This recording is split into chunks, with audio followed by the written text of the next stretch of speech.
Assalamualaikum warahmatullahi wabarakatuh. Kami dari kelompok 3 akan mempresentasikan hasil PPT kami tentang percobaan 2 untuk praktikum, yaitu penetapan waktu pengambilan cuplikan, pemilihan dosis dalam farmakokinetik, dan asumsi model kompartemen. Anggota-anggota kami yang pertama ada saya sendiri, Bonsaharul Anggraini, kemudian ada Nuraini Putri Ramawati, Istiara Subakti, Tarsisius Kawarnidi, sama Dina Amelia. Untuk tujuan dari praktikum, yang pertama, mahasiswa dapat memperkirakan model kompartemen berdasarkan kurva semilogarikmik kadar obat dalam plasma atau darah lawan waktu. Kemudian, mahasiswa dapat menetapkan jadwal dan jumlah pencuplikan untuk pengukuran parameter farmakokinetika berdasarkan model kompartemen suatu obat. Kemudian mampu menghitung besaran dosis sesuai objek uji, dan mahasiswa mampu mengakomodasikan dosis yang tepat untuk subjek uji. Untuk bab kedua, dasar teori, obat berada di dalam suatu keadaan dinamik di dalam tubuh. Dalam suatu sistem biologik, peristiwa yang dialami sering terjadi serentak menggambarkan proses biologik yang kompleks yang dirancang dengan pergerakan obat tersebut. Berbagai model dapat dirancang untuk meniru proses laju absorpsi, distribusi, dan eliminasi obat. Kemudian, kadar dalam plasma waktu dihasilkan dengan mengukur konsentrasi obat dalam cuplikan plasma yang dapat diambil pada berbagai jarak waktu setelah pemberian obat. Selama obat mencapai sirkulasi umum, konsentrasi obat dalam plasma akan naik sampai maksimum. Pada umumnya, absorpsi suatu obat terjadi lebih cepat daripada eliminasi. Selama obat diabsorpsi ke dalam sirkulasi sistemik, obat didistribusikan ke semua jaringan dalam tubuh dan akan segera dieliminasi. Dalam menggambarkan sistem biologi yang kompleks, dapat dibuat penyederhanaan anggapan mengenai pergerakan obat itu. Berbagai model matematik dirancang untuk meniru proses absorpsi, distribusi, dan eliminasi obat. Model matematik ini memungkinkan perkembangan bersamaan untuk menggambarkan konsentrasi proses obat di dalam tubuh sebagai fungsi waktu. Kemudian, model farmakokinetik dapat memberikan penafsiran yang lebih teliti tentang hubungan kadar obat dengan respon farmakologik. Tanpa ada datanya farmakologik, kadar obat dalam plasma hampir tidak berguna untuk penyesuaian dosis. Untuk menggunakan data farmakokinetik secara tepat, penting diketahui waktu cuplikan, kemudian besar dosis yang diberikan kepada rute pemberian.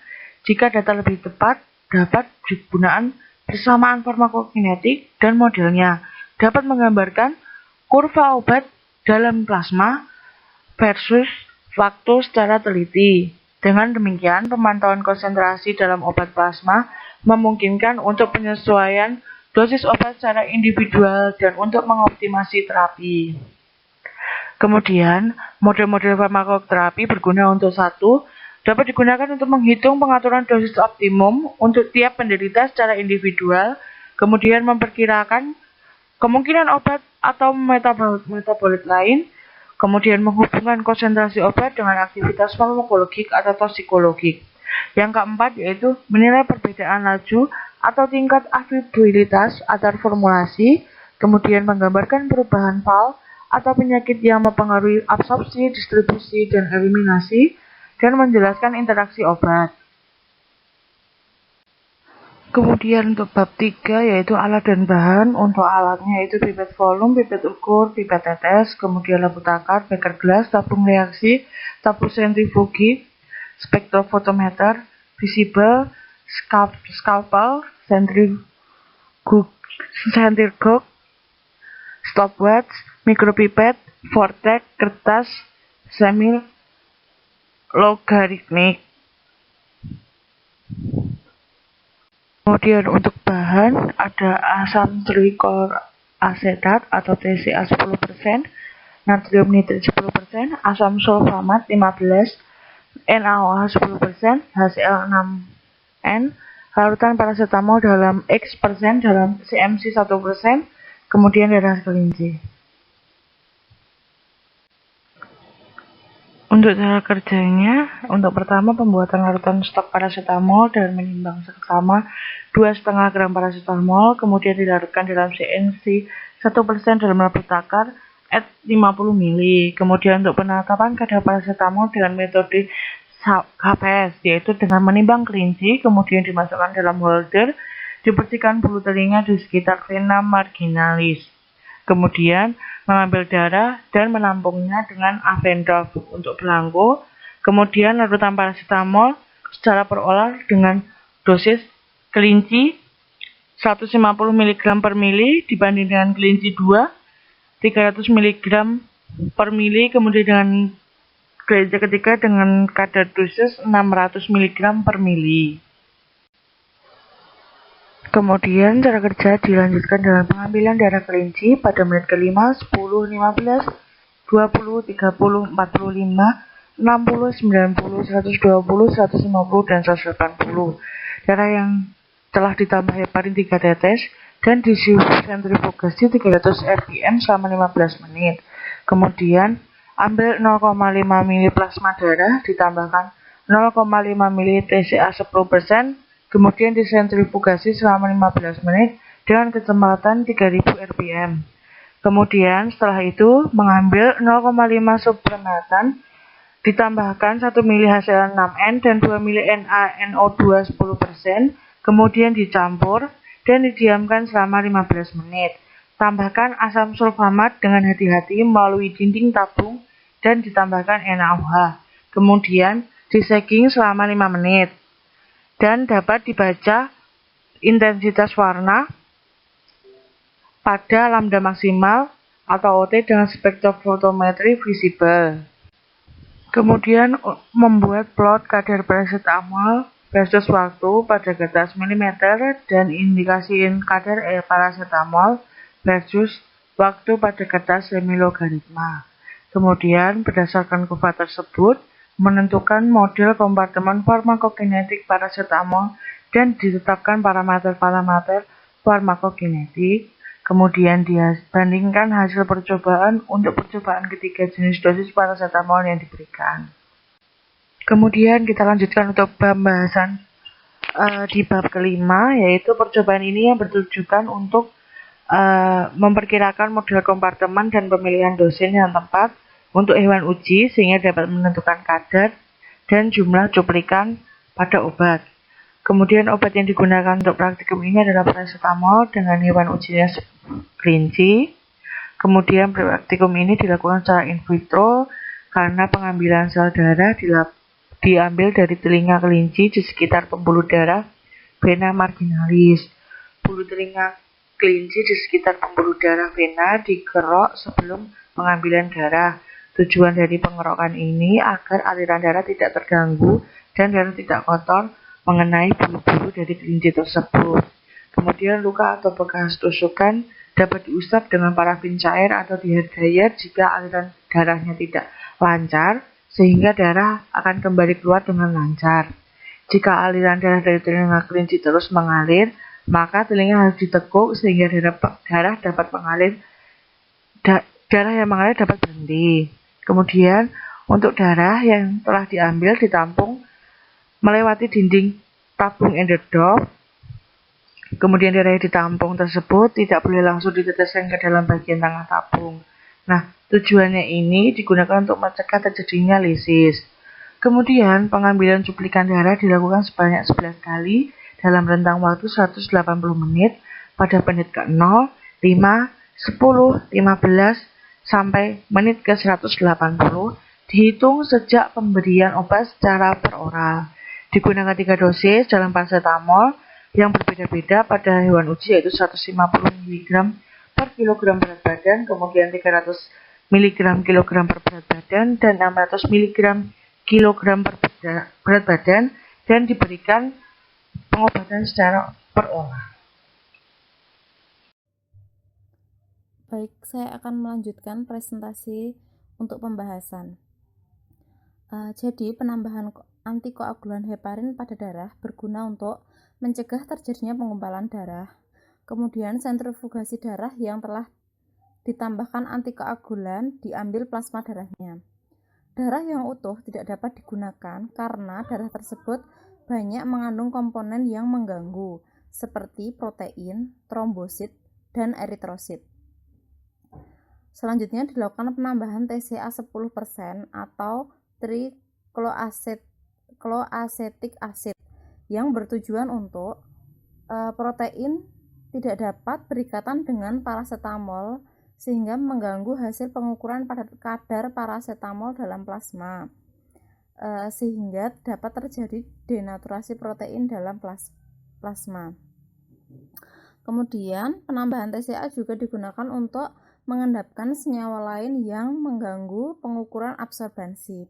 Setelah itu, campuran divortek untuk menghomogenkan TCA dengan plasma, kemudian disentrifugasi selama 15 menit dengan kecepatan 3000 rotasi per menit untuk memisahkan plasma darah dari protein yang terdenaturasi. Setelah sentrifugasi terbentuk supernatan, yaitu paracetamol berikatan dengan plasma darah tanpa adanya protein.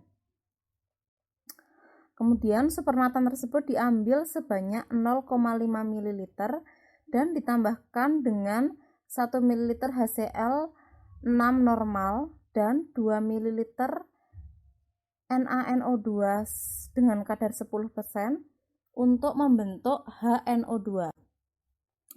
HCl di sini atau HCl pada supernatan untuk memberikan ditujukan untuk memberikan suasana asam pada reaksi yang terjadi.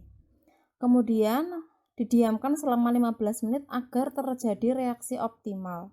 HNO2 tidak akan diberikan secara langsung karena senyawa ini sangat mudah terurai atau tidak stabil.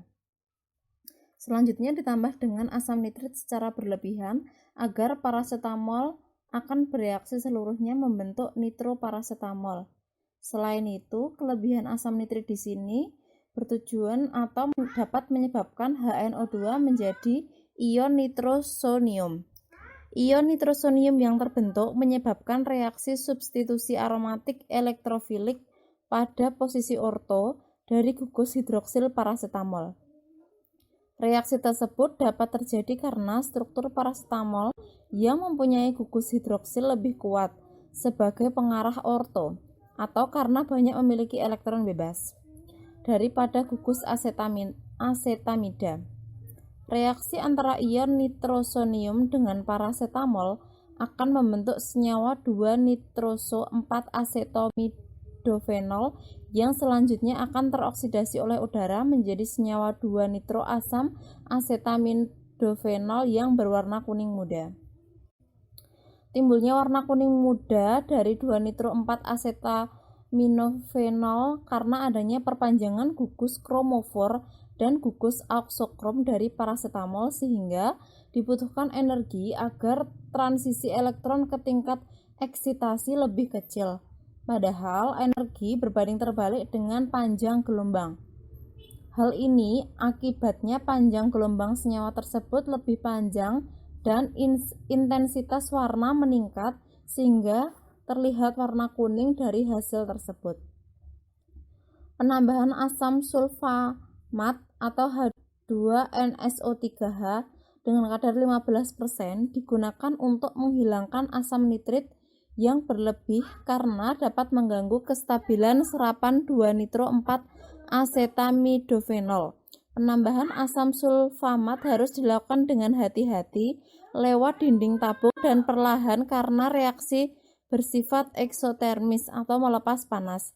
Selain itu, jika penambahan asam sulfamat yang dilakukan terlalu cepat dapat menyebabkan tumpah larutan akibat dorongan gas nitrogen yang dihasilkan. Selanjutnya dilakukan penambahan NaOH dengan kadar 10% agar memberikan suasana basah dan juga dapat terjadi reaksi pengkoplingan yang membentuk ion kompleks berwarna kuning. Hal ini dilakukan dengan perpanjangan ikatan rangkap terkonjugasi. Suasana basah ini diperlukan untuk menetralkan sisa asam yang ada dari reaksi sebelumnya. Terbentuknya ion fenolat akan menambah pasangan elektron bebas pada auxokrom atau senyawa 2-nitro-4-asetamidofenol. Akibatnya transisi elektron ke tingkat eksitasi pada ion 2-nitro-4-asetamidofenol hanya membutuhkan energi yang kecil. Keadaan tersebut menyebabkan serapan maksimum berada pada panjang gelombang yang lebih panjang dari senyawa 2-nitro-4-asetamidofenol sehingga intensitas warna meningkat dari kuning muda menjadi jingga. Kemudian dilakukan degassing untuk menghilangkan gelembung.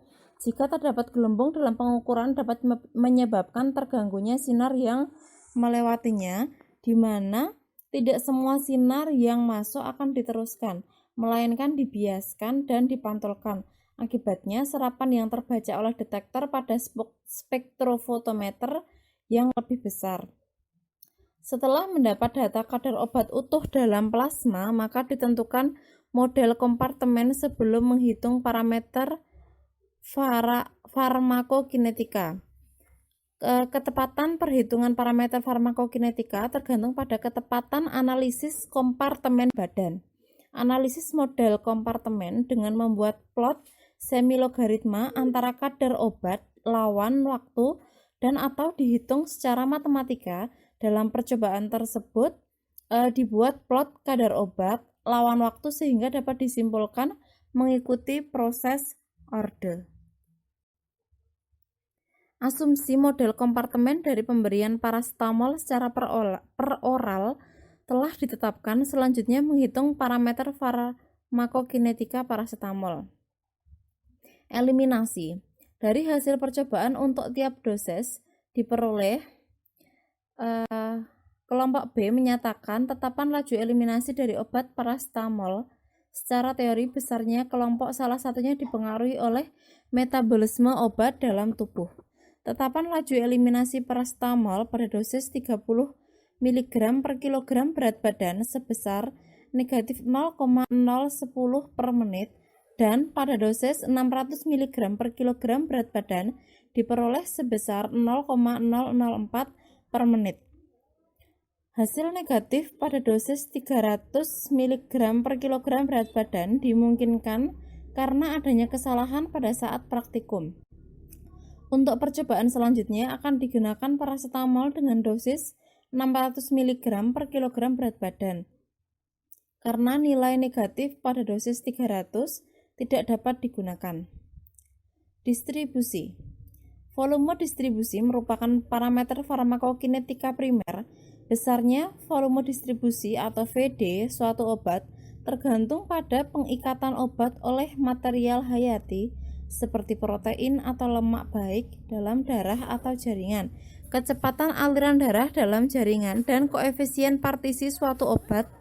Semakin besar dosis, maka semakin besar pula VD-nya, karena VD berbanding lurus dengan dosis awal. Absorpsi. Kecepatan absorpsi menyatakan laju absorpsi obat.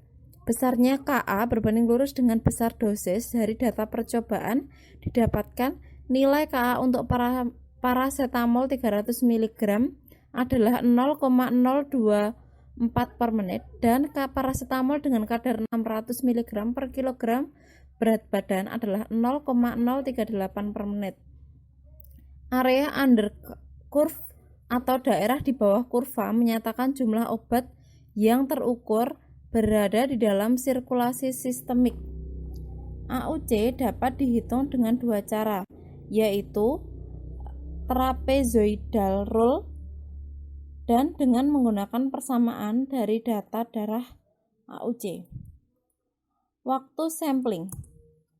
Waktu sampling merupakan rentan waktu yang dapat digunakan untuk mengetahui kadar obat dalam darah pada waktu tertentu dalam rangka pemilihan dosis dan asumsi model kompartemen. Tujuannya adalah untuk menggambarkan profil farmakokinetika paracetamol, yaitu absorpsi, distribusi, dan eliminasi. Karena sampel yang digunakan adalah darah, maka waktu sampling yang baik dan sesuai adalah 3-5 kali T1/2 eliminasi.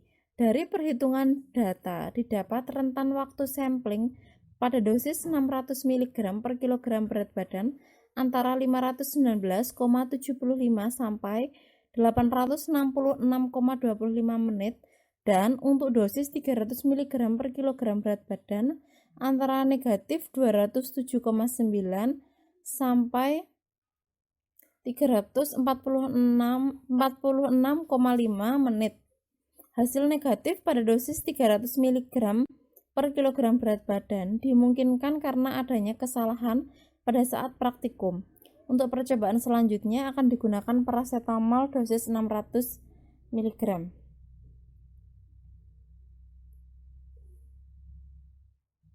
Dari semua percobaan dan 2 peringkat dosis yang digunakan, maka dapat disimpulkan bahwa dosis 600 mg per kilogram berat badan adalah dosis yang paling baik untuk digunakan percobaan penentuan parameter farmakokinetik paracetamol atau untuk percobaan selanjutnya, karena mempunyai data yang paling baik atau representatif dan kurva yang relatif menunjukkan profil farmakokinetika cukup baik.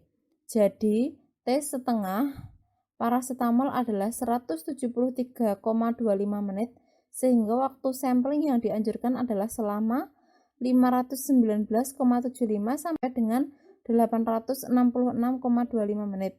Sedangkan data T setengah kelompok B dan waktu sampling paracetamol 300 mg per kilogram berat badan hasilnya negatif sehingga tidak dapat digunakan.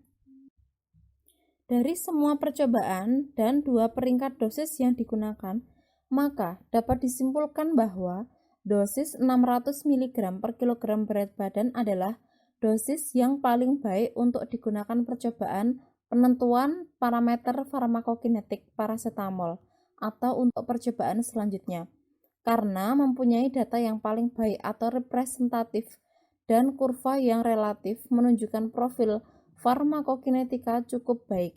Jadi, T setengah paracetamol adalah 173,25 menit, sehingga waktu sampling yang dianjurkan adalah selama 519,75 sampai dengan 866,25 menit.